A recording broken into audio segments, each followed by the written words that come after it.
Hello madam, Kaveri madam. Sorry, Kaveri madam, आपला unmute आवाज नाही. हा, येत नाही. हॅलो. हो हो, मी अनम्यूट नव्हतं केलं. ओके ठीक आहे. ओके मॅम, ओके हा ओके. हा. धन्यवाद मॅडम, माझा एवढा विस्तृत परिचय करून दिल्याबद्दल. प्रथमतः मी सर्व उपस्थित शिक्षकांना माझा सप्रेम नमस्कार. त्याचबरोबर जिल्हा शिक्षण व प्रशिक्षण संस्था सांगली आयोजित जिल्हास्तरीय शिक्षण परिषद चा विषय आहे सकारात्मक शिस्त.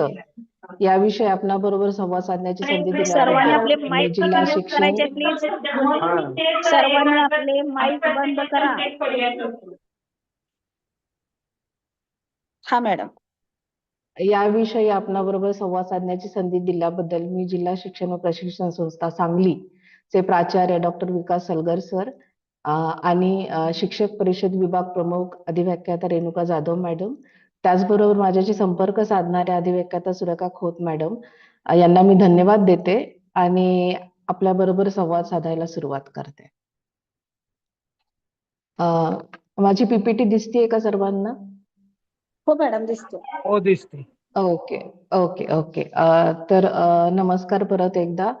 आपल्याला माहिती आहे आपण सगळेच जण शाळांमध्ये कामं करतो आणि शाळांमध्ये कामं करत असताना आपल्याला खूप वेगवेगळ्या गोष्टींना सामोरं जावं लागतंय आणि त्या समस्या खूप साऱ्या आहेत आणि त्या समस्यांमधनं आपण विद्यार्थ्यांना शिक्षा करण्याचं कधीतरी काम करतो होतं, जसं सलगर सरांनी मगाशी विस्तृतमध्ये छान आपल्या जिल्ह्यामध्ये सांगली जिल्ह्यामध्ये अशी एकही केस नाहीये आणि याचं प्राऊड फिलिंग आहे सर. खरंच चांगली गोष्ट आहे, अभिमानाची गोष्ट आहे की असंच शाळांमधले यावरून आपल्याला समजतं की आपल्या शाळांमध्ये किती छान प्रकारे काम चालतंय. तर काही ठळक बाबी आपण या विषयाच्या अंतर्गत थोड्या अभ्यासणार आहोत. आजची आव्हानं काय आहेत, शिस्त म्हणजे काय, शिस्त लावण्यासाठी शिक्षा योग्य की अयोग्य, मुलं बेशिस्तपणे का वागतायत आणि शिक्षेचा मेंदूवर काय परिणाम होतोय, त्याचबरोबर शिक्षा विरुद्ध सकारात्मक शिस्त काय आहे नक्की, सकारात्मक शिस्तीची तंत्र व उपाय काय आणि शिक्षकांसाठी 10 सुवर्ण नियम काय असावे. तर नंतर सगळं झाल्यानंतर आपण थोडी चर्चा करूया. ठीक आहे. तर याप्रमाणे आपण आपला प्रवास सुरू करतोय. थोडासा हा संवाद आहे जे तुम्हालाही माहिती आहे, पण आपण थोडं आपल्याला ते विस्तृतपणे थोडं माहिती करून घेऊया आणि त्याप्रमाणे आपण आपल्या दैनंदिन व्यवहारामध्ये ते आणण्याचा प्रयत्न करूयात.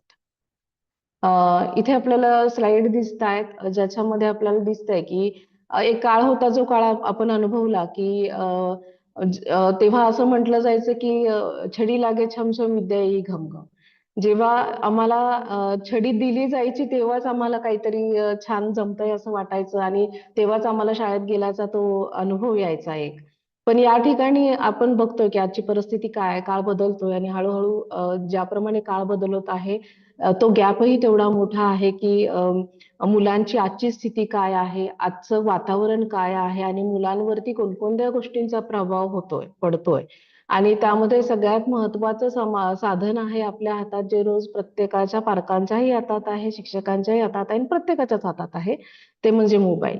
वाढती आव्हानं आहेत, प्रेशर आहे, वेगवेगळ्या गोष्टी आहेत आणि आज आपण बघतोय की वर्तमानपत्रामध्ये आपल्याला खूप साऱ्या गोष्टी अशा अनुभवायला मिळतात, पाहायला मिळतात की पालकांच्या तक्रारी असतील, दबाव असेल, विद्यार्थ्यांचे हक्क, मग मध्येच हे सगळ्या गोष्टी आपल्या समोर येत आहेत आणि मग या सगळ्यांमधनंच जसं की आपल्याला NEP 20 आपण सुरू केलेलं आहे, त्याचबरोबर RT ऍक्ट 2009 नी पण सांगितलेलं आहे की विद्यार्थ्यांना आपल्याला शिक्षा करायची नाहीये.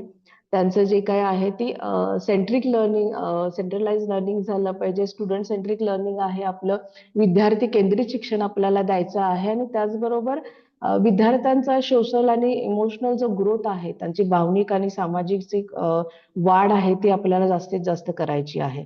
तर आजची आव्हानं आहेत ही सगळी की आपल्याला मुलांना शिस्त द्यायची आहे, शिस्त द्यायची आहे, पण ती कोणती आहे तर सकारात्मक शिस्त आपल्याला निर्माण करायची आहे आणि ती निर्माण करण्यासाठी आपल्याला थोडेसे प्रयत्न करावे लागणार आहेत आणि हे थोडक्यात एक भूतकाळ आहे किंवा हे थोडक्यात वर्तमान काळ आणि भूतकाळाची एक गोष्ट आहे की आपल्या समोर ह्या गोष्टी सगळ्या घडत आहेत आणि अशा गोष्टी घडू नयेत म्हणून आपल्याला काय करायचं, एक नवा दृष्टिकोन आपल्याकडे येणं गरजेचं आहे आणि तो निर्माण करणं गरजेचं आहे आपण आपल्यामध्ये. आता शिस्तीची व्याख्या म्हटलं तर काय बाबा, शिस्त म्हणजे काय? तर कुटुंबात, शाळेत, ऑफिसमध्ये, सार्वजनिक ठिकाणी सगळ्यांनाच आनंदाने व सहकार्याने काम करता यावे, अ, जगता यावं म्हणून सामा सामाजिक नियमांची चौकट. जिथे आपण काय करतो, की काही नियम घालतो. शाळेमध्ये पण काही नियम घालतो, आपल्या कुटुंबातही काही नियम असतात आणि ऑफिसमध्ये, सार्वजनिक ठिकाणी काही नियम असतात, की माणसाने कसं वागलं पाहिजे, कसं बोललं पाहिजे, कसं राहिलं पाहिजे. ही शिस्त आहे.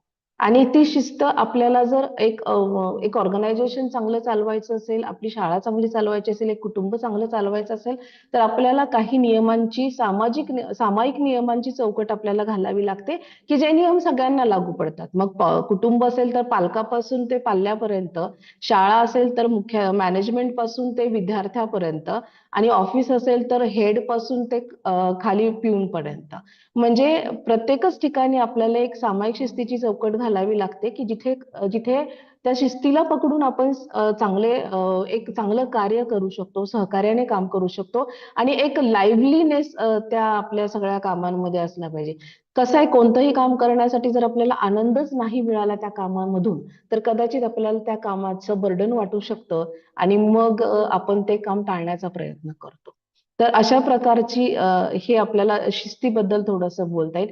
आता काही गोष्टी आहेत, की आपण शिस्त म्हणता-म्हणताना कधी-कधी ती शिस्त इतकी कडक होऊन जाते, की आपण कुठे वळतो? बेशिस्तीकडे वळतो. मग आता ही बेशिस्त म्हणजे काय? बेशिस्तीची मुख्य कारणं काय आहेत? का आपण बेशिस्त वागतो? किंवा का मुलं आपली बेशिस्त वागतात शाळेमध्ये? घरामध्ये आपली मुलं का बेशिस्त वागतात? इथे आपण एक शिक्षक म्हणून पण बघणं गरजेचं आहे आणि एक पालक म्हणून पण बघणं गरजेचं आहे, की बाबा एक पालक म्हणून मी मुलांबद्दल कसा व्यवहार करतोय, एक शिक्षक म्हणून मी माझ्या बद्दल कसा व्यवहार करतोय, हे आपल्याला या ठिकाणी थोडक्यात बघणं गरजेचं आहे. तर इथे बेशिस्तीची प्रमुख कारणे इथे सांगितलेली आहेत, की काय होतं, लक्ष वेधून घेणं.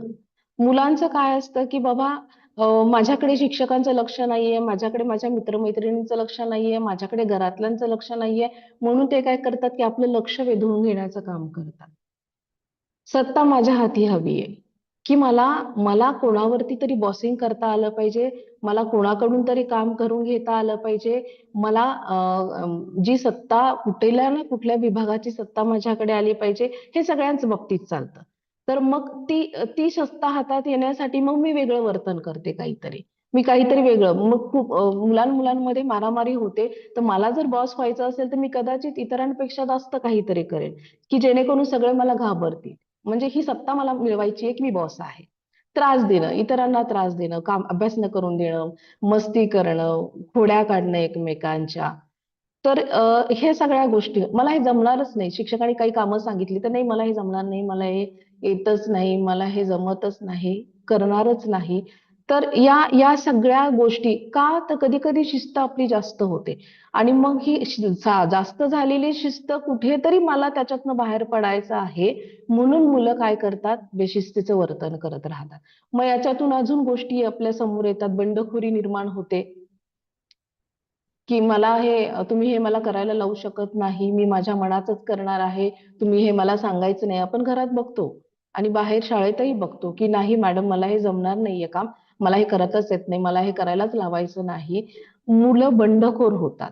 अतिशिस्त जेव्हा आपण लावायला जातो मुलांना, तेव्हा मुलं इथं बंडखोर होतात. दुसरी गोष्ट आहे सूड. मला त्याने दुखवलंय ना, मी त्याला पण दुखवणार.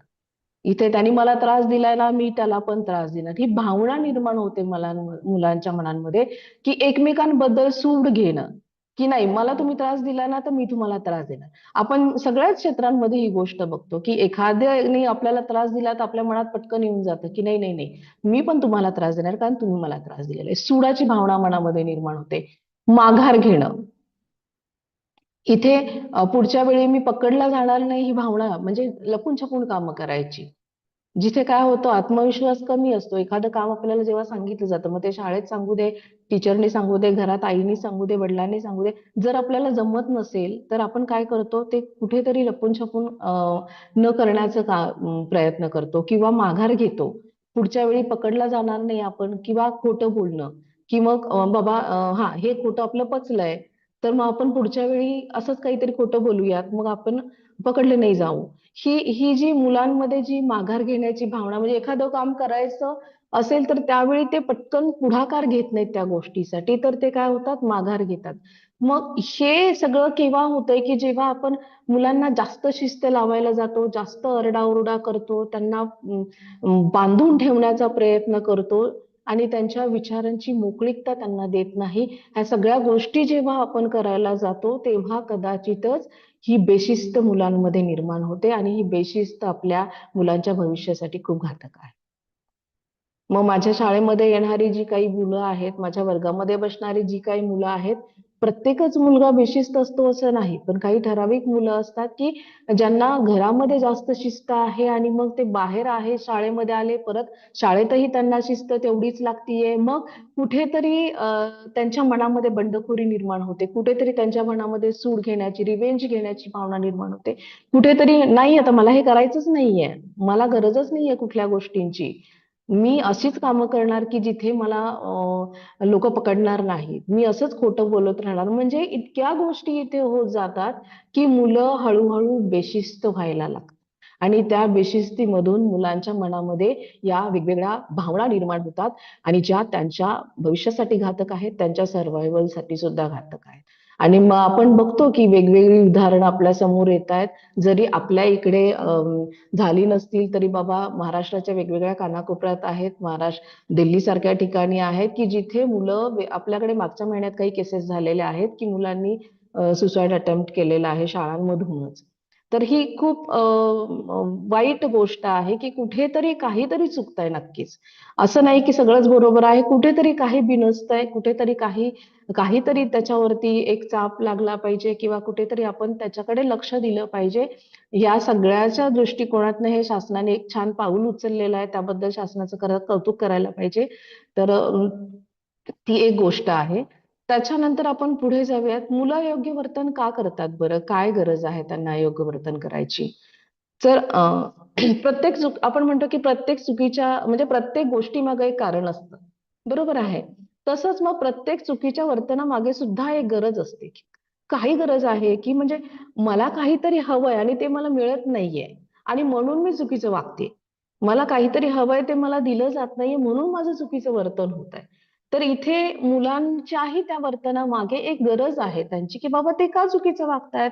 त्यांचं वर्तन का चुकीचं होतंय? तर कुठेतरी त्यांना वाटतंय, की मला हे कमी मिळतंय आणि मग मला मला ती गरज पूर्ण करायची आहे, तर मग मला कोणत्या ना कोणत्या पद्धतीने ती गरज पूर्ण करून घेणं गरजेचं आहे. तर काही गोष्टी इथे या ठिकाणी मांडलेल्या आहेत. आपलेपणाचा अभाव.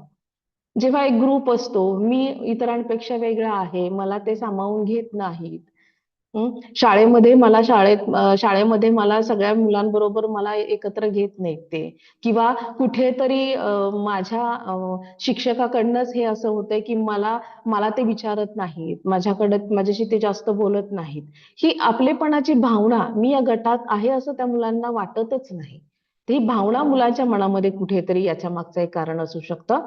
त्यामध्ये महत्त्व कमी, की इथं माझं अस्तित्व आहे का? म्हणजे खरंच मी महत्त्वाचं आहे का? मला माझ्या नसण्याने असणारे काही फरक पडतोय का? मी आज शाळेत नाही गेलो, तर बाईंनी मला उद्या विचारलं का, की "तू का नाही आला शाळेमध्ये?"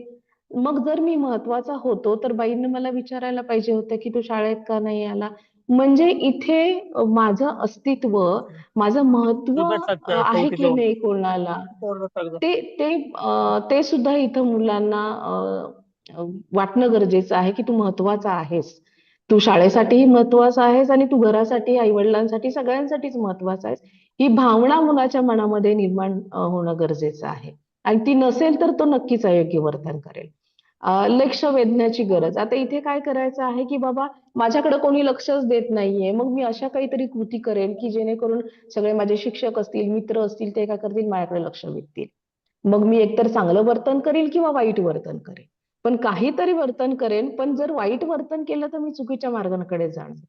मग ते लक्ष वेधून घेण्यासाठी मी कोणाला तरी चिडवेन, कुणाला तरी मारेन, कुणाला तरी रस्त्यावर येताना काहीतरी अजून करेन, की जेणेकरून माझ्या तक्रारी झाल्या पाहिजेत, जेणेकरून मला पुढे बोलवलं पाहिजे किंवा कुठेतरी असं काहीतरी वेगळं, की काहीतरी मी वेगळं करणार आहे. शाळेमध्ये येताना काहीतरी वेगळी वस्तू घेऊन येणं. मग त्याच्यातून स्वतःकडे मुलांचं लक्ष अट्रॅक्ट करणं, शिक्षकांचं लक्ष अट्रॅक्ट करणं, मग ठीक आहे जावा. कदाचित हा त्रासदायक हेतू असू शकतो. किंवा माझ्याकडे लक्ष दिलं गेलं पाहिजे, ते जे देत नाही ती भावना मनामध्ये आहे, हे म्हणून मग ते मला मनस्वी मिळालं पाहिजे. कोण अजून? प्रज्वल, प्रियांका तिघ. सर्वांना एक रिक्वेस्ट आहे, प्लीज तुमचे माईक म्यूट कराल का?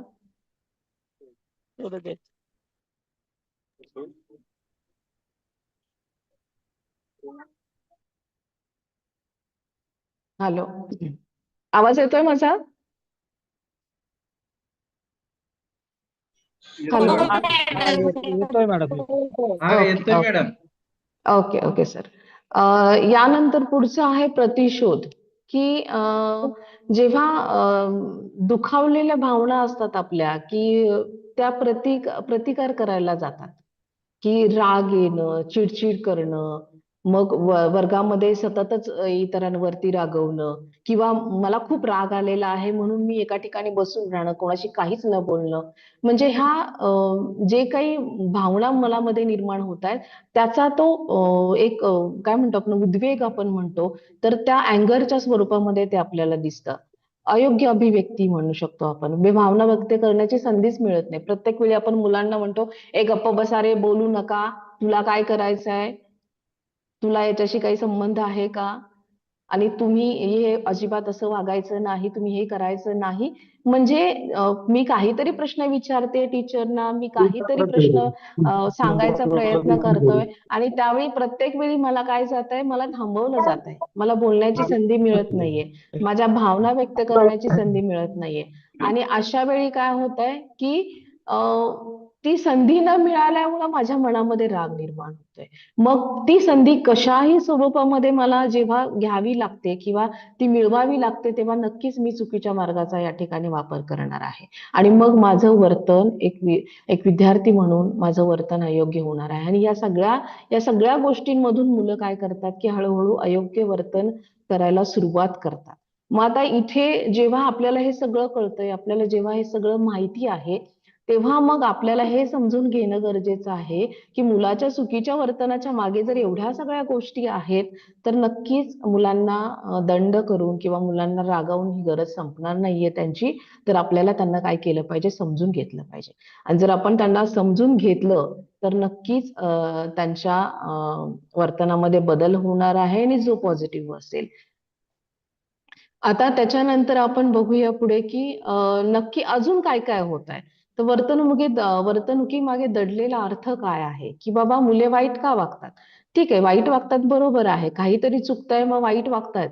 पण मग काय होतंय, तर इथे काही म्हणजे मुलांची कोणती वर्तणूक ही निरर्थक नसते, आपण आधीच पाहिलं. जेव्हा मूल वाईट वागतं तेव्हा ते आपलेपणा मिळवला पाहिजे. म्हणजे वाईट वागणं म्हणजे काय, तर कुणीतरी मला निग्लेक्ट करताय तुम्ही मला, आणि मग मला महत्व देत नाही आहात, मला नेहमीच नावं ठेवताय, मला नेहमीच वाईट बोलताय. मग हे सगळं मला बाजूला टाकायचंय. मिळालेली वाईट वागणूक मला नको आहे. मग ही भावना बंद करून मला काय पाहिजे, की आपलेपणा आणि महत्व हवंय.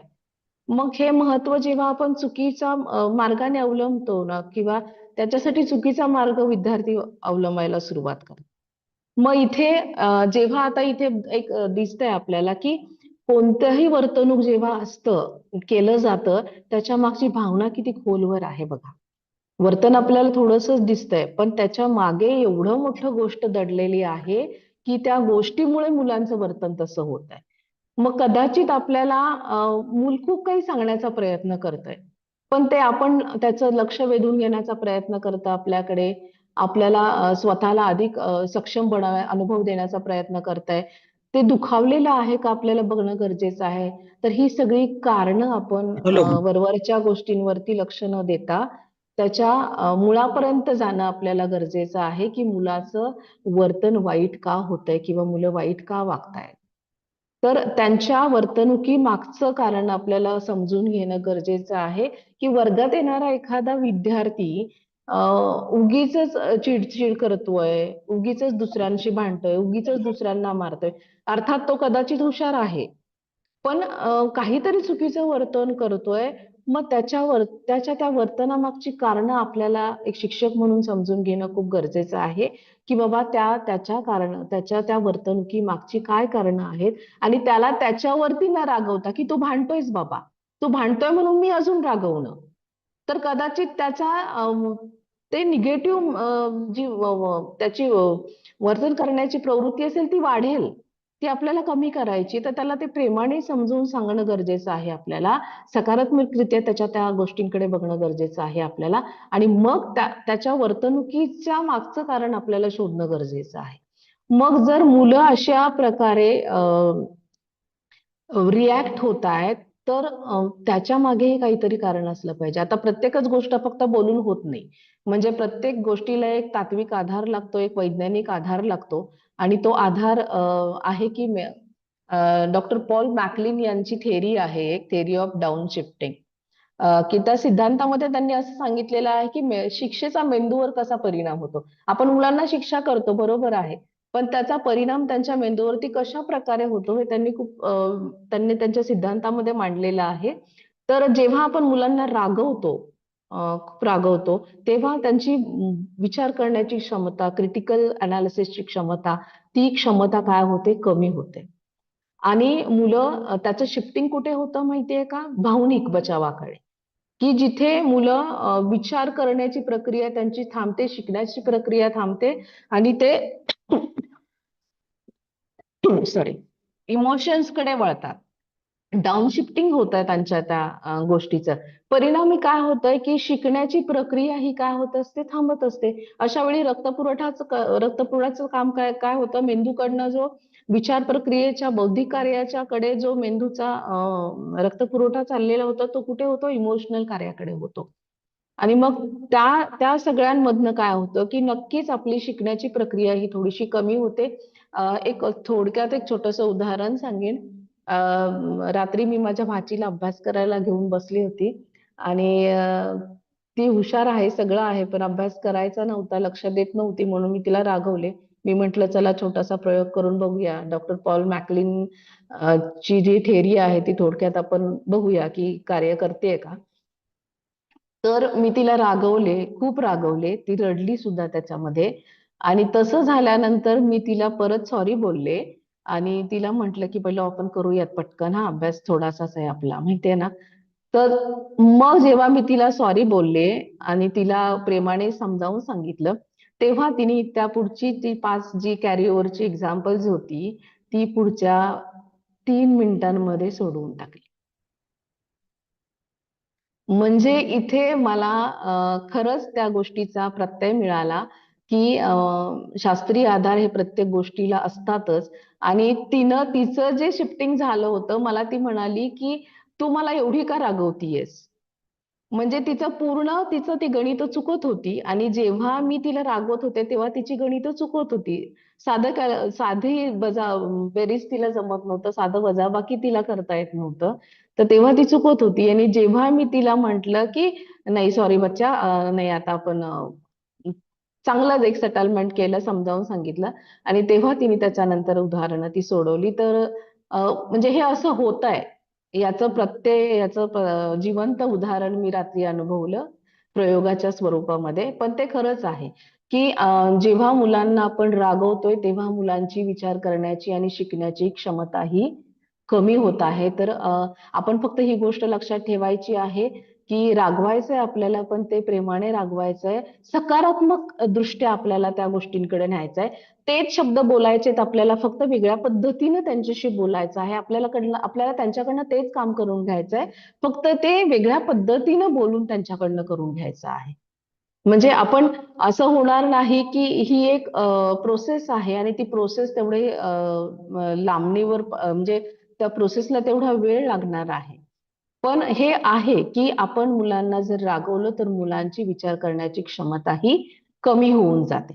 आता इथे आपण म्हणतो, की प्रत्येक गोष्ट ही आपण चुकांमधनं शिकत राहतो, बरोबर आहे? आणि मग जर आपण म्हणतो, की जेवढ्यांदा आपण चुकणार आहोत, तेवढ्यांदा आपल्याला चांगलं सक्सेस मिळणार आहे. आणि हे चुका म्हणजे अपयश नाही, तर ती शिकण्याची संधी आहे, की दरवेळी आपण नवीन-नवीन काहीतरी मुलांना देत जाऊ. मुलं जेवढी चुकत जातील, तेवढ्या नवीन-नवीन पद्धतींनी ती शिकत जातील. मग आता इथे जेव्हा आपण सकारात्मक शिस्तीचा विचार करतोय तेव्हा आपल्याला मुलांच्या चुकांकडे काय करायचं आहे, वेगळ्या नजरेने बघायचं आहे त्यांच्याकडे. त्यांना शिक्षा देण्याच्या ऐवजी, त्यांना कडक शिस्तीमध्ये टाकण्याच्या ऐवजी त्यांना त्या क्षणांचा उपयोग त्यांना शिकवण्यासाठी आपल्याला करायचा आहे. तर तो कसा करता येईल? तर एखादं मूल चुकलेलं आहे किंवा वर्गामधली मुलं काही चुकलेली आहेत, तर त्यांच्या चुका आपण मान्य करायच्या. शांतपणे आदराने त्यांना विचारायचं आहे, की काय झालंय बाबा, कशा पद्धतीनं तुम्ही ही चूक का केलेली आहे, बाबा हे तुझं का चुकलेलं आहे. तर हे आपण त्यांना शांतपणे ऐकणं गरजेचं आहे. सहानुभूती दाखवली पाहिजे मुलांना. ठीक आहे बाबा, हे असं झालंय ना, तर तुला नक्कीच वाईट वाटलं असेल बाबा, की आपण त्याच्यावरती न रागवता त्याची भावना, की बाबा त्याला हे चूक झाल्यामुळं कदाचित वाईट वाटलंय. मग आपण त्याच्या भावनेशी जेव्हा समरस होतोय ना, तेव्हा त्याला वाटतं, की अरे नाही, हे आपल्याला समजून घ्यायला लागलेत. आणि मग ते आपल्याजवळ चुका मान्य करायला तयार होतात, की हां, माझं हे चुकलेलं आहे. मग त्यांची चूक जेव्हा आपण मान्य करतो, तेव्हा मुलं स्वतःची चूक सुद्धा मान्य करतात. मग इथे आपल्याला ती त्यांची समजूत, त्यांना सहानुभूती दाखवणं गरजेचं आहे. त्यांनाच विचारात घेऊन त्याच्यावरती आपण उपाय करू शकतो, की बाबा कशा प्रकारे आपण पुढच्या वेळी असं होऊ नये म्हणून काय करूयात? ही चूक आपण परत करायची नाहीये. मग कसं आपण ही चूक टाळू शकतो? तर इथे आपल्याला विद्यार्थ्यांनाच याच्यामध्ये उपाय विचारायचे. त्यांना त्यांना त्या गोष्टींमध्ये इन्व्हॉल्व केलं म्हणजे आपण काय होतो, की आपण त्यांना महत्त्वही देतोय, त्यांच्या विचारांनाही प्राधान्य देतोय, त्यांच्या भावनांनाही मोकळी करतोय आपण. आणि मग त्यांना असं वाटतं, की अरे हे आपल्याबरोबरच आहेत, तर मग आपण काहीतरी एखादा मार्ग काढू शकतो. मग एकत्र काम करायचंय मुलं, उपाय शोधायचे, कसं काय करू शकतो, काय करू शकतो. एखादी चूक झालेली आहे, तर त्याची कारणं काय काय होती, कशा प्रकारे आपण त्याला त्या चुकीतून आपण मार्ग काढू शकतो. मग ती ती मदत मुलांना आपण एकत्रित काम करून करणं गरजेचं आहे. आणि तसं केलं तर कदाचित आपल्या समोर येणाऱ्या वेगवेगळ्या समस्या ज्या आहेत ना, त्या अ, अ, सुटण्यास आपल्याला मदत होणार आहे खूप चांगल्या प्रकारे. आता चुका हे आपल्या सर्वोत्तम शिक्षक आहेत आणि शिक्षा देऊन आपण शिकवण्याची प्रक्रिया थांबवतो. बरोबर आहे. जसं मी मगाशीचं उदाहरण सांगितलं, की रागवल्यानंतर खरंच मुलांची विचार करण्याची क्षमता कमी होते. मग तसंच हे आहे, की जर मुलं चुका करत आहेत, तर आपण त्यांना एक शिक्षक म्हणून समजावायचं आहे, की एक चुका हे आपले शिक्षकच आहेत असं समजून मुलांना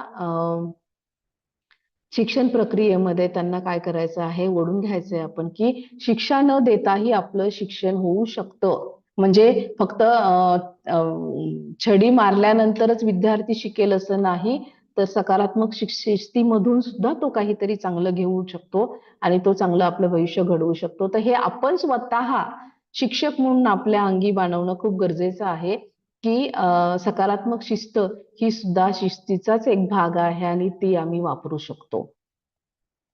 आता इथं थोडक्यात बघूया, की बाबा शिस्त विरुद्ध सकारात्मक शिस्त. मुलं काय शिकतात याच्यातनं?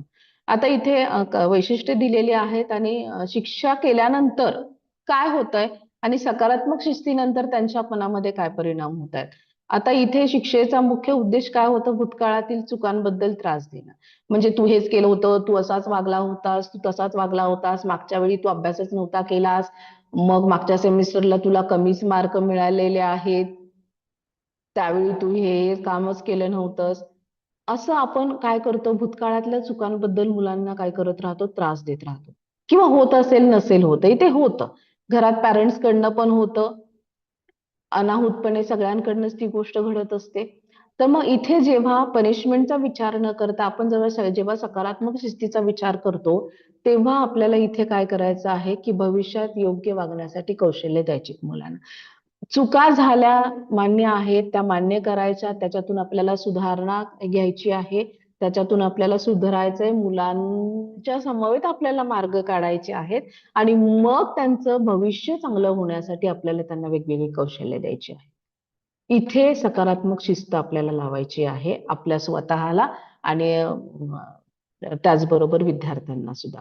आता मुलांच्या भावना कशा असतात या शिक्षेमध्ये आणि सकारात्मक शिस्तीमध्ये ते बघूयात आपल्या. इथे शिक्षा जेव्हा केली जाते तेव्हा मुलांच्या मनात भीती, अपराधीपणा, बंडखोरीची वृत्ती निर्माण होते, की नाही मला हे असंच करतात, सारखे मारतात, सारखे रागवतात, तर मी असाच वागणार आहे. आणि जेव्हा तीच गोष्ट आपण सकारात्मक शिस्तीमध्ये करणार आहोत तेव्हा मुलांना सुरक्षित वाटेल, आपलेपणा वाटेल, नाही शिक्षक मला समजून घेतायत, शिक्षक मला काय होतंय ते विचारतायत आणि माझ्यावरती जबाबदाऱ्या देत आहेत वेगवेगळ्या. म्हणजे इथे मुलं स्वतः एक सुरक्षितता स्वतःमध्ये निर्माण होते त्यांच्या, आपलेपणा त्यांच्यामध्ये येतो आणि जबाबदारीची जाणीव मुलांमध्ये निर्माण होते जेव्हा आपण सकारात्मक शिस्तीचा वापर करतोय. आता परिणाम काय होतोय? मुलं आज्ञाधारक होतात शिक्षा केल्यानंतर. बाबा तुम्ही समोर दिसला की शिक्षकाला म्हणा नमस्ते सर. का तर हे बाह्य नियंत्रण, शिक्षक मारतील बरं का, शिक्षक रागवतात बरं का, ह्या मॅडम फार चिडक्या आहेत, हे सर खूप चिडक्या आहेत, ते मारतात रागवतात. मग सर समोर दिसले की फक्त तेवढ्यापुरतच त्यांना आदर द्यायचा, तेवढ्यापुरतच त्यांना रिस्पेक्ट द्यायचा आणि जेव्हा ते बाजूला जातील तेव्हा तो रिस्पेक्ट त्यांच्याबद्दल नसणार आहे. का तर बाह्य नियंत्रण आहे. तुमच्या फिजिकल तुमचा जो अपीअरन्स आहे, तुमचं मुलांच्या समोर असणारं जे स्थान आहे त्या स्थानामुळे किंवा तुमची जी मुलांसमोर ओळख आहे त्या ओळखीनुसार मुलं तुम्हाला रिस्पेक्ट देणार आहे. ते नियंत्रण आहे मुलांवरती अनाहूतपणे घातलं गेलेलं. पण हे जर सकारात्मक शिस्तीतनं केलं तर मुलांमध्ये इंटरनल अंतःप्रेरणा, आपण म्हणतो एक्स्ट्रोव्हर्ट आणि इंट्रोव्हर्ट ह्या दोन गोष्टी असतात की आतून काहीतरी आलं पाहिजे. मला एखाद्याबद्दल आदर वाटतोय, एखाद्याबद्दल प्रेम वाटतंय, एखाद्याबद्दल सहकार्याची भावना निर्माण होते. माझ्या मनामध्ये सगळ्यांबद्दल एक शिस्त आहे की बाबा शिक्षक आले, ते शिक्षक असले समोर किंवा नसले समोर, एखादा माझा सहकारी समोर असला किंवा नसला समोर, पण त्या व्यक्तीबद्दल वाटणारी भावना ही जर माझी आतून असेल तर ती प्रामाणिक असते. त्याच्यावरती कुठलंही बाह्य नियंत्रण नसतं की बाबा समोरची व्यक्ती आलीये म्हणून मी त्याला रिस्पेक्ट देतेय, का तर त्यांचा मान आहे म्हणून मी त्याला रिस्पेक्ट देते नाही, तर मला वाटतंय की ही व्यक्ती त्या मान देण्यास लायक आहे, हे मुलांना आतून वाटलं पाहिजे. जेव्हा आपण सकारात्मक शिस्तीचा अवलंब करणार आहोत तेव्हा या भावना मुलाच्या मनांमध्ये निर्माण होणार आहेत की एकमेकांना सहकार्य करणं असेल, स्वयंशिस्त असेल जी आतमधून आलेली आहे, ज्याला कोणी हलवू शकत नाही. आणि ही त्यांच्या एक वर्तनाचा एक भाग होणार आहे की जी त्यांना त्यांचं वर्तन चांगलं करण्यास मदत करणार आहे. आता इथे नात्यांवरती परिणाम एक वैशिष्ट्य दिलेलं आहे. तर काय होतं शिक्षा केल्यानंतर अंतर आणि अविश्वास निर्माण होतो नात्यांमध्ये. मग ते पनिशमेंटचं नातं आई वडिलांचं असू दे, शिक्षकांचं विद्यार्थ्यांचं असू दे, मुख्याध्यापकांचं विद्यार्थ्यांचं असू दे, मॅनेजमेंटचं विद्यार्थ्यांचं असू दे, हे एक अविश्वास निर्माण होतो शिक्षा केल्यामुळे मुलांमध्ये की नाही ह्या शाळेमध्ये सारखंच मारतात, हे सर सारखेच मारतात, ह्या मॅडम सारख्याच मारतात, हे सगळं असंच होतंय. तर हे होत राहतं. तर तीच गोष्ट जेव्हा सकारात्मक शिस्तीकडे आपण नेतो आहोत तेव्हा नातेसंबंध काय होत आहेत तुमचे दृढ होत आहेत, विश्वासपूर्ण बनत आहेत. आणि जेव्हा आपल्याला सकारात्मक शिस्तीकडे आपण जातो आहोत तेव्हा ह्या आपण बघू शकतो की किती चांगल्या गोष्टी घडत आहेत. म्हणजे शिक्षा केल्यानंतर काय होतंय आणि सकारात्मक शिस्तीचा अवलंब केल्यानंतर काय होतंय हे आपल्या समोर स्पष्टपणे दिसत आहे. आणि जर आपण या पद्धतीनेच वागलो तर कदाचित आपल्याला खूप चांगला अनुभव येईल, खूप चांगल्या गोष्टी आपल्याला आपल्या मुलांसाठी करता येतील आणि एक दृढ नातं निर्माण होईल शिक्षक विद्यार्थ्यामध्ये, शाळेत येण्यासाठीची भावना निर्माण होईल, शाळेबद्दल प्रेम निर्माण होईल आणि शिकण्याबद्दलची उर्मी मुलांमध्ये जास्तीत जास्त निर्माण होईल. तर इथे कुठेतरी आपल्याला हे सकारात्मक शिस्तीचा अवलंब यासाठी त्याचं पारडं जे आपल्याला जास्त जड वाटतंय आणि ते कदाचित आपल्याला जास्त चांगल्या पद्धतीने स्वीकारणं गरजेचं आहे. यानंतर आपण पाहूयात की सकारात्मक शिस्तीचे काही उपाय. आता जेव्हा आम्ही शाळेमध्ये जाणार आहोत तेव्हा जेव्हा शाळेत आहोत आम्ही तेव्हा काय करता येईल आम्हाला त्याच्यासाठी. तर काही तंत्र आणि उपाय या ठिकाणी सांगितलेले आहेत की आपण काय काय करू शकतो आपल्या शाळेमध्ये सकारात्मक शिस्त येण्यासाठी. तर zero physical punishment campus board लावायचे. म्हणजे शाळेमध्ये आम्हाला झिरो पनिशमेंट हे आहे, शून्य शारीरिक शिक्षा परिसर. असे बोर्ड आम्ही शाळेच्या प्रवेशद्वारावर लावले की नाही, आमच्या शाळेमध्ये ही शारीरिक शिक्षा दिली जात नाही, असे बोर्ड आम्ही शाळेमध्ये लावलेले आहेत. ठीक आहे. त्याच्यानंतर आम्ही काय करू शकतो, क्लास अग्रीमेंट. आता इथे जसं आपण वकिलाकडे जातो आणि काही गोष्टींची अग्रीमेंट करत असतो, बरोबर आहे. तर इथे आपल्याला काय करायचं आहे की वर्गांमध्येच विद्यार्थ्यांच्या सोबतच राहून वर्गासाठीच एक नियम अटी आपण तयार करू शकतो. प्रत्येक वर्गातील विद्यार्थी स्वतःचा नियम स्वतः तयार करेल आणि मग अशी एक नियमावली आपलं एक क्लासचं अग्रीमेंट, शिस्त करार एक आपला तयार होऊ शकतो वर्गाचा, की आमच्या वर्गाचा हा शिस्त करार आहे, की त्याच्यामध्ये मग अशी उदाहरणं येऊ शकतात की मी ओरडणार नाही, मी कोणावरही हसणार नाही, त्याच्यानंतर मी चुकीचं बोलणार नाही, मला बोलायचं असेल तर मी हात वरती करून बोलेल, मी न विचारता वर्ग सोडणार नाही किंवा न विचारता वर्गामध्ये येणार नाही. तर अशी अशी काही गोष्टी ज्या आहेत, विनाकारण कोणाशी भांडणार नाही, अशा काही गोष्टी ज्या आहेत ना, त्या तसा प्रकारचा आपण वर्गामध्ये सुद्धा एक शिस्त करार करून घेऊ शकतो, की जो मुलांनीच बनवलेला नियम आहे. आणि जेव्हा मुलं स्वतः नियम बनवतात तेव्हा ते नियम मोडायला जात नाहीत, कारण आपण त्यांना सांगू शकतो की हे नियम तुम्हीच बनवलेले आहेत बरं का, ते आपल्याला मोडता येणार नाही. बरोबर आहे. त्याच्यानंतर वर्तनाचे निरीक्षण व नोंद. त्यामधून काय करू शकतो आपण, की मार्गदर्शन करू शकतो विद्यार्थ्यांना.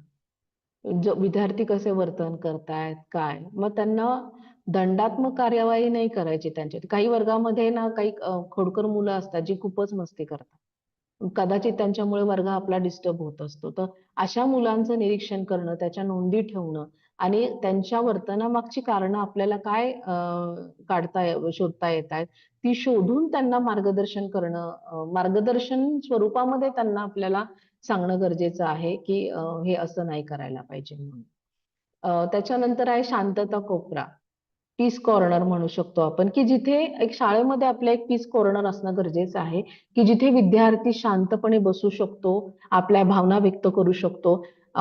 खूप चिडचिड झालेली आहे, खूप राग आलेला आहे, मग त्याला काहीतरी खटकलेलं आहे, अशी असतात वर्गामध्ये मुलं. कधीतरी होतं ती गोष्ट, मग मित्रांबरोबर भांडणं झालंय, मग बाई काहीतरी बोलल्यात म्हणून वाईट वाटतंय, सर काही बोललेत म्हणून वाईट वाटतंय.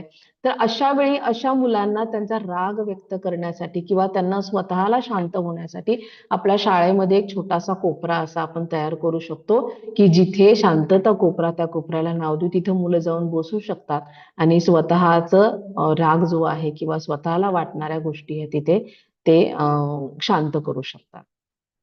बडी सिस्टम एक आहे, जिथे आपल्याला एक मित्र जोडून दिला जाईल आणि मग इथे जर मला काही गरज वाटतेय, मला काही बोलायचं आहे, मला काहीतरी माझ्या भावना व्यक्त करायच्या आहेत, पण ज्या मी मॅडमला सरांना नाही सांगू शकत आहे, बाईंशी नाही बोलू शकत आहे, पण मी माझ्या मित्रमैत्रिणींशी बोलू शकतो. तर अशी एक सिस्टम पण वर्गामध्ये आपल्याला निर्माण करता येईल, की हे तुमचे बडीज आहेत, की जिथे त्यांना छान वाटेल, अरे बडी म्हणजे काय, तर हे माझं छान मित्र आहे, मैत्री आहे, ही माझी मैत्रीण आहे, जिच्याशी मी छान बोलू शकतो, मला काय वाटतंय ते भावना व्यक्त करू शकतो. तर असंही एक आपल्याला सिस्टम त्या ठिकाणी क्रिएट करता येऊ शकतो. संवाद पेठी. आता संवाद पेटीमध्ये आपण म्हणतो की विद्यार्थ्याला आपलं म्हणणं जे आहे ते कम्युनिकेशन बॉक्समध्ये लिहून मांडता आलं पाहिजे, की मला काय वाटतंय, मला कोणाचा राग येतोय का, मला कोणत्या शिक्षकांचा राग येतोय का, मला घरातल्यांचा कोणाचा राग येतोय, काय त्यांच्या मनामध्ये ज्या काही भावना आहेत, तर त्या भावना व्यक्त करण्यासाठी प्रत्येकच विद्यार्थी आपल्याला बोलून दाखवेल असं नाही. मग तो बोलून नाही दाखवते, तर मग त्याला कुठेतरी त्याला ते त्याचं म्हणणं व्यक्त झालं पाहिजे. मग त्याच्यासाठी आपल्याला असा एक संवाद पेटी किंवा कम्युनिकेशन बॉक्स आपण तयार करू शकतो. त्याच्यानंतर आहे भावना ओळख कार्ड, इमोशन कार्ड, की इथे आपण ना काही कार्ड्स आपण वर्गामध्ये तयार करून घेऊ शकतो मुलांसाठी, की मला आता राग येत आहे. मग म्हणजेच जर काही मुलांच्या भावना, की बाबा सकाळी मी वर्गामध्ये गेले आणि वर्गात मी प्रत्येक मुलाकडे हे 2-3 असे कार्ड ठेवलेले आहेत, किंवा ते मी असं तयार केलेलं आहे. जसं इमोजी आपण म्हणतो ना, स्माइलीचे इमोजी, दुःखाचे इमोजी असं काहीतरी. तर असं आपण तयार करून ठेवू शकतो. ते कार्ड्स आपण बनवू शकतो आणि मग सकाळी वर्गामध्ये गेल्यानंतरच आपण जर विचारलं, की चला आज तुम्हाला काय-काय वाटतंय? तुमच्या आज काय-काय भावना आहेत? तर जर त्या ठिकाणी त्या मुलांनी जर त्यांच्या भावना शेअर केल्या, तर कदाचित आपल्याला सकाळीच कळू शकेल, की काही मुलांना आज वाईट वाटतंय. का वाईट वाटतंय? काही मुलं आज खूप आनंदी आहेत. काही मुलांना थोडंसं दुःख झालेलं आहे. तर या गोष्टी कदाचित आपल्याला त्यांचा दिवस चांगला जाण्यासाठी किंवा मुलांना दिवसाच्या आधीच आपण सुरुवातीला समजून घेण्यासाठी त्याचा वापर आपण करू शकतो. Positive command. आता हे देत असताना आपण काय करतो, आपलं नेहमीचं वाक्य असतं, "हे ओरडू नका रे, व्यत्यय आणू नका कामांमध्ये, अनावश्यक गोष्टी थांबवा, हे करू नका, ते करू नका." असं आपण नेहमी बोलत राहतो. तर त्याच्याऐवजी वेगळ्या सूचना आपल्याला करता येत आहेत का काय, की बाबा चला आपल्याला जर जर एखादा जास्त जोरात ओरडतोय, तर त्याला सांगता येऊ शकतं, की "अरे तुझा जो आवाज आहे त्याचा आतल्या आवाजाचा आपण वापर करूयात का? कोणाला मदत करायची असेल तर सौम्य स्वरूपामध्ये आपण सांगू शकतो का? कोणी मुलं बेंचवरती उभे राहिलेले आहेत, तर त्यांना म्हणू शकतो का आपण, की चला तुमचे पाय जमिनीवरती ठेवायचे का? पाय खाली ठेवा असं म्हणण्यापेक्षा किंवा स्वतःच्या जागेवर बसता का तुम्ही? आपण तुमच्या जागेवर बसल्यानंतर काम सुरू करूयात का? म्हणजे अशा पॉझिटिव्ह कमेंट्स, की जिथे अ, आपल्याला काहीतरी मुलांमध्ये चांगलं सांगता येईल. त्यानंतर आहे चॉईस गिव्हिंग. इथे आपल्याला मुलांना ना खूप सारे चॉईसेस देता आले पाहिजेत. हॅलो, आवाज येतोय माझा? हा येतोय हो, मॅडम. येतोय कंटिन्यू मॅडम. करा. Okay, okay. इथे चॉईस गिव्हिंग. इथं आपल्याला काय करता येईल, की विद्यार्थ्यांना चॉईस देता येईल. पीपीटी दिसतंय माझं? नाही. नाही दिसत. एक मिनिट हां. नाही मॅडम. हां, एक मिनिट, एक मिनिट. हां, एक मिनिट. काहीतरी झालं.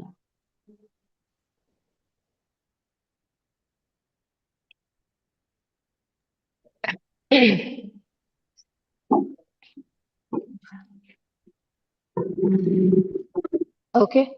हां. हा चालू झालं काय? हां. Yes, yes, yes, yes sir. Thank you. हां, तर इथे आपण चॉईस गिव्हिंग मुलांना देऊ शकतो, की बाबा आपण काय-काय करू शकतो. मुलांना जर आपण 3-4 गोष्टी मला गाणं शिकवायचंय मुलांना किंवा मला मला आज गणितही शिकवायचंय, मला आज भाषाही शिकवायची आहे, मला आज विज्ञानही शिकवायचंय. तर इथे मला मुलांना थोडेसे काही चॉईस देता येतायत का? की काही ॲक्टिव्हिटीज दिलेल्या आहेत. मग आज आपण कुठला विषय शिकूया पहिले? त्यांना काय आवडतं जास्त प्रमाणामध्ये. तर कुठेतरी आपल्याला मुलांना त्या चॉईसेस देणं गरजेचं आहे. आज आपण ॲक्टिव्हिटीतनं शिकवूया, की आज आपण कार्डच्या माध्यमातून शिकवूयात, की आज आपण वेगळं काहीतरी गाण्याच्या स्वरूपामधनं शिकवूयात. कुठेतरी रोज आपल्याकडे थोडंसं काहीतरी क्रिएटिव्ह असणं गरजेचं आहे. जेणेकरून मुलांना त्या विषयांमध्ये किंवा कुठेतरी बेशिस्त न राहता आपल्याला एक सकारात्मक दृष्टिकोनातनं त्यांना चॉईसेस देता आले पाहिजेत. की त्यांना त्यांचे पर्याय निवडण्याची एक संधी मिळाली पाहिजे, की हां, आम्हाला चॉईस दिलाय बरं का. करायचं तर तेच आहे आपल्याला, जे आपल्याला करायचंय. पण त्यांना ते समोर मांडलं, की असं ती जाणीव त्यांच्या मनामध्ये निर्माण झाली पाहिजे, की मला पर्याय दिलेले आहेत. मग आपण निवडू शकतो पर्याय. तर इथे असं या गोष्टी आपण करू शकतो. रिवॉर्ड फ्री अप्रिसिएशन म्हणजे इथे प्रत्येकच वेळी आपण काय करतो, की नाही बाबा तू हे केलास ना, की तुला ट्रॉफी मिळेल. तू हे केलास ना, तुला चॉकलेट मिळेल. तू हे केलास ना, तुला सर्टिफिकेट मिळेल. म्हणजे इथे आपण रिवॉर्डच्या दृष्टिकोनातनं मुलांना कामं करायला लावतो. घरातही आपण हेच करतो, की बाबा तू जर यावर्षी फर्स्ट नंबर आला तर तुला सायकल मिळेल. पुढच्या वर्षी जर तू या सेमेस्टरला जर फर्स्ट आला किंवा काय झालं तर तुला बर्थडेला आम्ही हे गिफ्ट देऊ. असं न करता की अप्रिशिएट करणं मुलांना खूप गरजेचं आहे. पारितोषिक न देता त्यांचं कौतुक करणं गरजेचं आहे, की तुझा प्रयत्न छान होता. मला तुझा प्रयत्न आवडला आणि जर माझ्या मुलाने माझ्या वर्गातला जो विद्यार्थी आहे तो इयत्ता 5वीचा आहे. त्याने खूप छान काम केलंय. मग ते विज्ञान विषयामध्ये असेल किंवा एखादं कार्ड मेकिंग असेल किंवा एखादा प्रयोग करणं असेल, तर त्याला तिथल्या तिथं रिवॉर्ड न देता त्याला मला पूर्ण ए, शाळेसमोर दाखवण्याची गोष्ट चालू गरजेची राहिलंय आहे. ना? त्याचा प्रयत्न आहे तो प्रत्येकापर्यंत कसा पोहोचेल आणि त्याच्यातून त्याला जास्त उर्मी मिळणार आहे, त्याच्यातून त्याला चांगलं काम करण्याची अजून, अरे वा मी एवढंसं काम केलं तर मला इतकं छान कौतुक झालं माझं, तर मी अजून छान काम केलं तर माझं अजून किती छान कौतुक होईल. तर ही भावना मुलांमध्ये निर्माण होणं गरजेचं आहे आणि हे आपण या माध्यमातून करू शकतो. ब्रीदिंग टूल आणि अँगर कुलिंग कार्ड्स, इथे पण काय की खूप राग येतोय मुलांना, आपल्याला मुलांना ब्रीदिंग शिकवणं गरजेचं आहे. ज्या श्वासांवरती नियंत्रण करणं शिकवणं गरजेचं आहे, प्राणायाम मुलांना शिकवणं गरजेचं आहे, की जेणेकरून तुम्हाला राग आला तर तो कसा नियंत्रित करू शकता आणि त्या नियंत्रणासाठी तुम्हाला काही पर्याय उपाय मुलांना देणं गरजेचं आहे. तर हा पण आपण उपाय शाळेमध्ये अवलंबू शकतो. त्याच्याऐवजी दुरुस्त प्रक्रियेचं तंत्र म्हणतो आपण. दंड देण्याऐवजी काय करायचं, प्रत्येकच गोष्टीला शिक्षा असते असं नाही. जरी आपण म्हणतो की काही उदाहरणं की बाबा प्रत्येकालाच जर शिक्षा केली तर जेलमध्ये टाकलं तर जेल भरून जातील, एक साधं उदाहरण आहे. तर अशाच प्रकारे जर आपण प्रत्येकच मुलाला जर प्रत्येकच व्यक्तीला जर प्रत्येक वेळी जर आपण शिक्षा करत बसलो तर कदाचित तो मार्ग नाहीये. तर आपल्याला तो संवादामधनं तो चुका ज्या आहेत त्या दुरुस्त करणं गरजेचं आहे आणि त्या सुधारण्याची संधी सुद्धा विद्यार्थ्यांना देणं गरजेचं आहे. तर हे काही उपाय होते आहेत किंवा यापेक्षाही अजून उपाय आपण निर्माण करू शकतो. तर हे एक प्रातिनिधिक स्वरूपामध्ये आपण म्हणूयात की या गोष्टी आपण एक सकारात्मक शिस्त कशी आपण बाणवू शकतो, तर हे आपल्या शाळेमध्ये आपण थोड्याफार प्रमाणामध्ये अवलंबून करू शकतो या गोष्टींचा. आता यामध्ये परत म्हटलेलं आहे की शिक्षकांसाठी काही 10 सुवर्ण नियम आहेत की आपल्याला काय करता येईल नक्की. तर इथं आहे आवाज कधीही उंचवू नका. आपण नेहमीच रागवतो, आपला कंट्रोल जातो हे मान्य आहे. वर्गामध्ये 30-40 मुलं असतात, मग कोणीतरी शांत बसलेलं नसतं, कोणीतरी दंगा करतं, तर आपला आवाज वाढतो. पण तो कदाचित एवढा नको वाढायला की जी बिचारी दुसरी शांत बसलेली मुलं आहेत ती घाबरतील. त्यानंतर विद्यार्थ्यांचं बोलणं मध्येच तोडू नका. आपण नेहमी मुलांना म्हणतो तू गप्प बस, तुला काही कळत नाहीये, किंवा तू नको सांगूस, तू थांब, तू बोलू नकोस. तर हे करू नका. जेवढे मुलांना प्रश्न पडतील आणि जेवढ्या प्रश्नांची उत्तरं मुलं देतील आणि तुम्ही त्यांच्या प्रश्नांची उत्तरं देणार आहात, तेवढी मुलं ही बौद्धिकदृष्ट्या आणि भावनिकदृष्ट्या सजग होणार आहेत की आपल्याला बोलण्याची संधी मिळते, आपलं बोलणं ऐकून घेतलं जातं.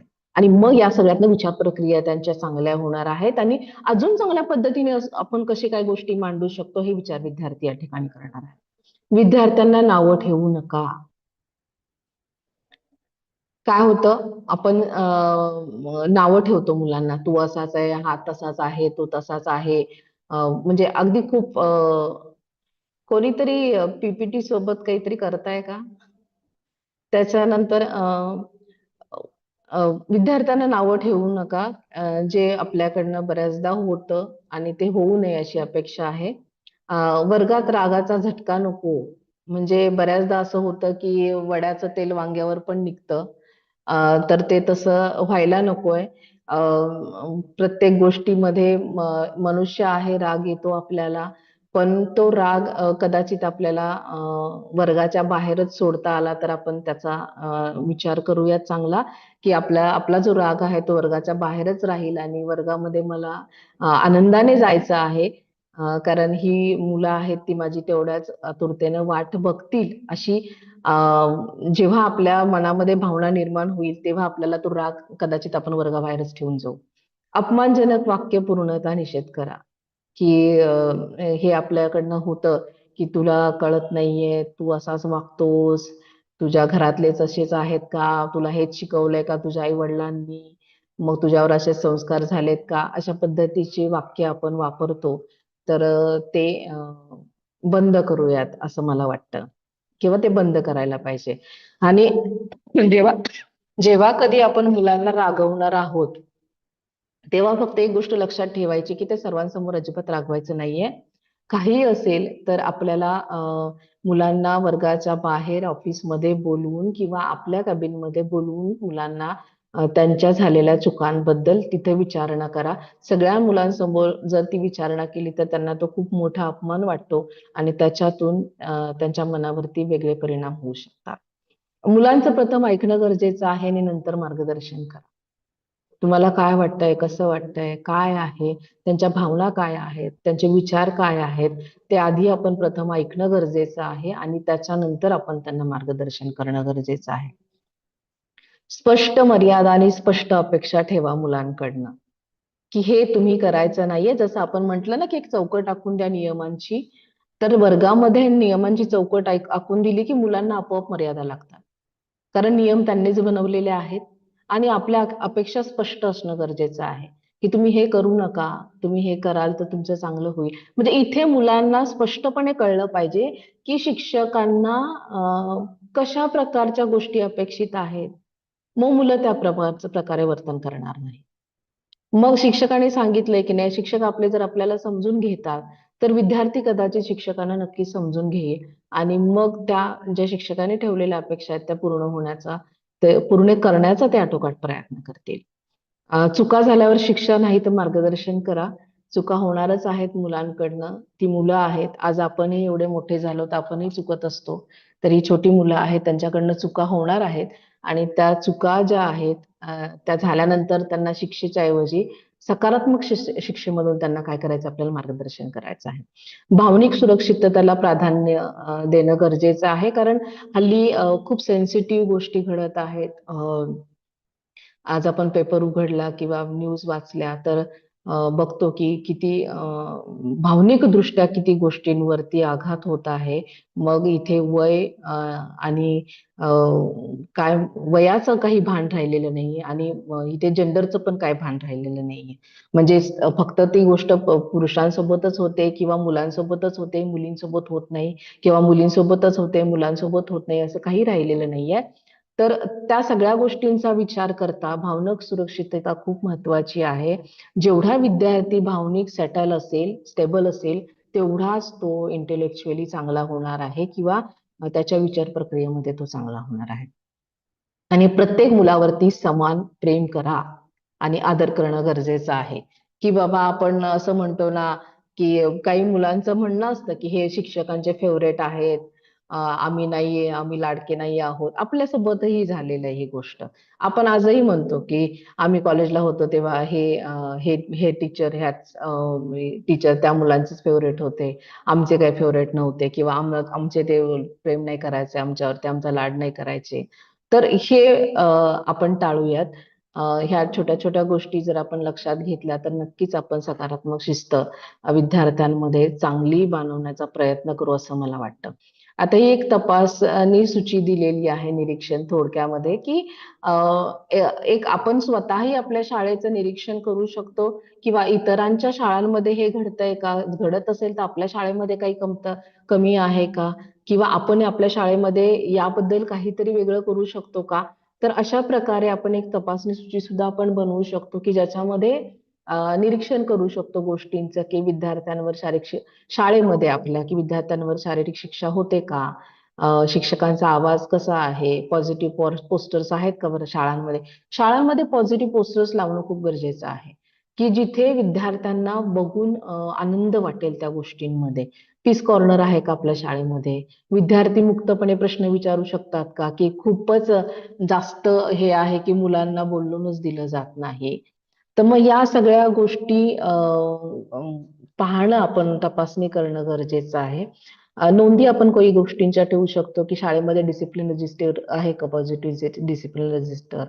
त्याच्यानंतर शिक्षक पालक जी बैठक होते, त्यामध्ये आपण शिस्तीवरती चर्चा करतो. इथे सगळ्यात महत्वाची एक गोष्ट मला थोडक्यात सांगावीशी वाटते, की जेव्हा पालक सभा भरतात आपल्या शाळांमध्ये, कदाचित खेडेगावांमध्ये ग्रामीण भागामध्ये पालकांचा शाळेकडे येण्याचा जो हे आहे, तो ओघ आहे, तो थोडा कमी असतो. की कंटाळा करतात पालक. जर 70 पट आहे शाळेचा, एखादी मीटिंग बोलावली तर कदाचित त्या ठिकाणी 20-25च पालक येतात. तर हे कुठेतरी थोडंसं आपल्याला काहीतरी पुढाकार घेऊन टाळता येतंय का? की सगळे पालक शाळेमध्ये आले पाहिजेत. आपल्या मुलांच्या बद्दल त्या मुलांच्या असणाऱ्या वर्तनांबद्दल किंवा इतर गोष्टींबद्दल पालकांशी आपल्या शिक्षकांची जी चर्चा आहे किंवा त्या गोष्टी आहेत त्या होणं खूप गरजेचं आहे. कारण ही जी सकारात्मक शिस्तीचा हा जो भाग आहे हा फक्त तुमचा माझा किंवा फक्त विद्यार्थ्यांचा नाहीये, तर हा भाग असा आहे की ज्यामध्ये पालकही तेवढाच महत्वाचा आहे, विद्यार्थीही तेवढाच महत्वाचा आहे आणि शिक्षकही तेवढाच महत्वाचा आहे. मग हे तिघांनी मिळून करायचं काम आहे. कुठलीही गोष्ट एकट्या माणसाने होणार नाहीये, तर हे तिघांनी मिळून करायचं काम आहे. तर कुठेतरी पालकांना सुद्धा आपण ह्या गोष्टींची जाणीव करून देणं गरजेचं आहे. कारण शाळेत जर आपण मुलांना सकारात्मक शिस्तीतून वाढवतोय, तर घरात सुद्धा पालकांनी मुलांकडे सकारात्मक शिस्तीमधनच बघितलं पाहिजे आणि तेव्हाच ही गोष्ट आपल्याला चांगल्या पद्धतीनं परिणामकारकरित्या घडवून आणू शकतो आपण ही गोष्ट. आता याचे परिणाम म्हणून म्हटलं इथे काय होऊ शकतं, गैरवर्तनामध्ये घट होऊ शकते आणि मुलांची शाळेकडे येण्याची जी कल आहे तो काय होऊ शकतो, वाढू शकतो. आता हे आपण सकारात्मक शिस्त आपण म्हणतोय, बरोबर आहे.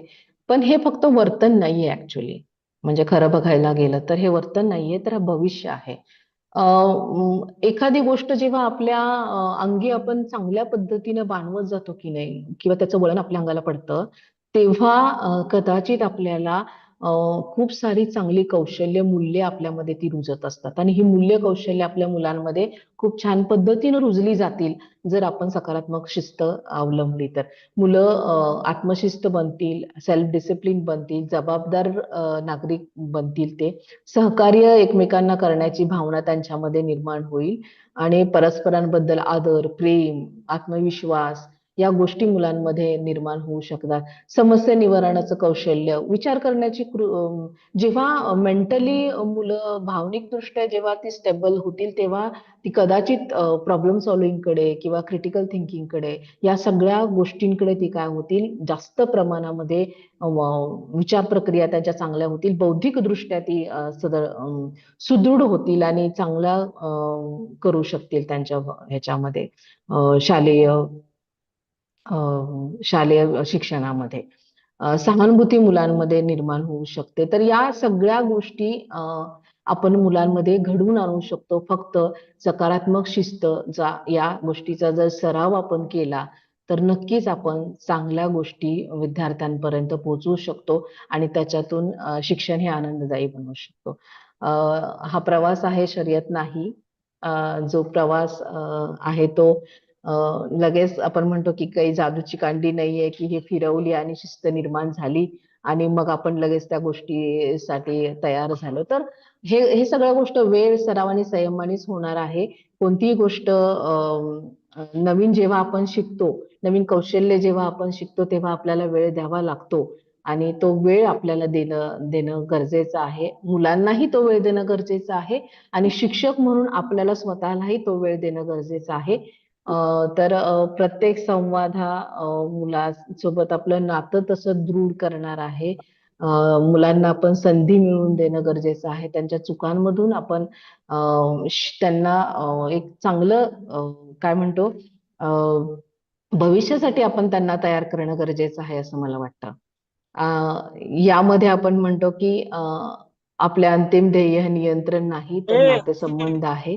आपल्या मुलांबरोबर आपलं काय असणाऱ्या असतील ते नातं हे अधिक मजबूत बनवण्यासाठी आपल्याला काय करायचं आहे की हे एक नियंत्रण म्हणतो आपण, नातेसंबंध निर्माण करायचे, चांगले नातेसंबंध जे मुलांसाठी आणि आपल्यासाठी खूप चांगले असणार आहेत.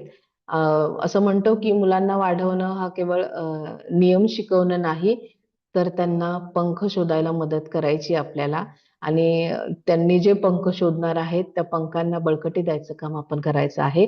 आणि जेव्हा त्यांच्या पंखांना बळकटी येईल की मला सगळे समजून घेतायत आणि मला माझ्या प्रत्येक गोष्टींमध्ये मला सहकार्य मिळतंय, मला कुठेतरी माझ्या चुकांवरती चुकांवरती मार्ग शोधून मला नव्याने काहीतरी करायला मिळते, तेव्हा नक्कीच या मुलांचे पंख बळकट झाल्याशिवाय राहणार नाहीत.